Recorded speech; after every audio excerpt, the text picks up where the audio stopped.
For over a century, the deep underground has been viewed through a lens of romantic fantasy, popularized by authors like Jules Verne. This 19th century engraving captures that exact myth: massive, breathable caverns, glowing crystals, and vast, traversable underground oceans. In the 8 days it takes to reach the deepest known points on our planet, a human explorer will lose up to 10 kilograms, or 22 pounds, of body mass. This physical destruction is the reality of modern deep Earth expeditions. These environments are so remote that humanity possesses more highly detailed, accurate topographical maps of the lunar surface than we do of Earth's own deep supercaves. Descending past the reach of the sun places the body in a zone that lacks the basic supports of the surface biosphere. Deep exploration requires entering a space that actively strips away human tissue to maintain its own survival. This animation illustrates the vertical drop facing a deep caving expedition. If you inverted the Burj Khalifa and dropped it into this cavern, you would still have miles of solid rock beneath its spire before hitting the bottom.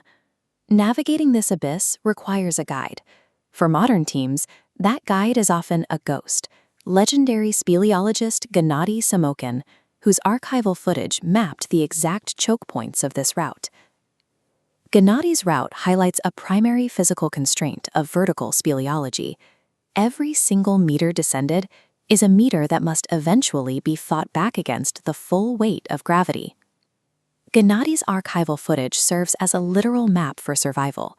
These recordings allow explorers to navigate deadly narrows and flooded zones that would otherwise turn them into permanent fixtures of the rock. The environmental shock hits immediately. During days 1 through 3, the ambient temperature plummets toward freezing, while the humidity spikes to near 100%. The wide, forgiving entrances seen at the surface quickly pinch off, replaced by dry, jagged limestone formations that force you to squeeze through narrow fissures. Before muscle fatigue sets in, the explorer faces their first biological hurdle: baseline thermoregulation. This is the energy the body spends entirely in the background just to keep core organs warm. In a hyperhumid, freezing cave, water vapor constantly pulls heat away from the skin. To prevent hypothermia, the explorer's basal metabolic rate spikes, consuming calories at a massive scale just to stay alive. Before the physical exertion even reaches its peak, the cave's atmosphere has already begun quietly draining the explorer's caloric reserves, hour by damp hour. By day 4, the dry zones end.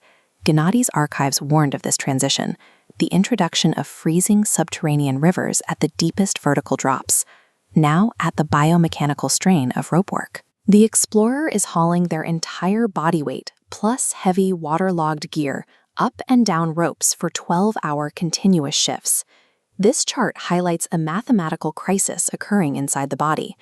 The human digestive system has a hard ceiling on daily calorie processing, but the extreme exertion required to climb wet ropes in the cold pushes expenditure far past that intake limit. To survive this massive deficit, the body initiates catabolysis, cannibalizing its own muscle tissue and fat directly to fuel the brain and lungs. Compounding this internal starvation is the relentless psychological stress. There is no natural light, and the sensory deprivation is broken only by the sight of sharp rock constantly hanging inches above the head. The 10-kilogram weight loss represents the direct biological tax demanded by the cave in exchange for passage through these deepest choke points. Day 7 marks the arrival at the final target depth. Here, the weight of the atmosphere increases significantly, compressing the chest and subtly altering the rhythm of every breath. The psychological burden peaks at this exact spot. The explorer sits in the dark, fully aware that miles of solid, crushing rock stand directly between them and the surface. Sleep over the last week has been fractured and brief, stolen in wet, freezing crevices. By day 7, severe sleep deprivation heavily impairs basic cognitive function. Reaching the geographic bottom offers zero relief. The explorer is now at their absolute weakest biological point, standing at the starting line of the most difficult part of the entire journey. The ultimate speleological paradox is that touching the bottom means you are only halfway finished, trapped at the lowest point of a vertical maze. Because the body has spent a week breaking down its own muscle fibers, the fine motor skills required to safely clip and unclip climbing ascenders are severely compromised. When hands shake from exhaustion and the brain is starved of rest, a minor slip on a wet rope or a fumbled carabiner can result in a fatal error. The final ascent is a literal race against physiological collapse. The explorer must physically drag themselves up miles of rope before their depleted body entirely runs out of fuel. When the explorer finally breaches the surface 192 hours later, they are physically hollowed out.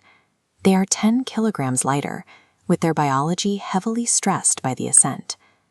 Every pound lost was systematically extracted by 3 specific factors: the energy burned fighting off hypothermia, the catabolic breakdown of muscle tissue to survive the climb, and the relentless physiological stress of the deep.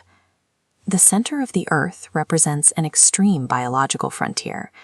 Reaching it proves that the most hostile voids on the planet are located right beneath our feet.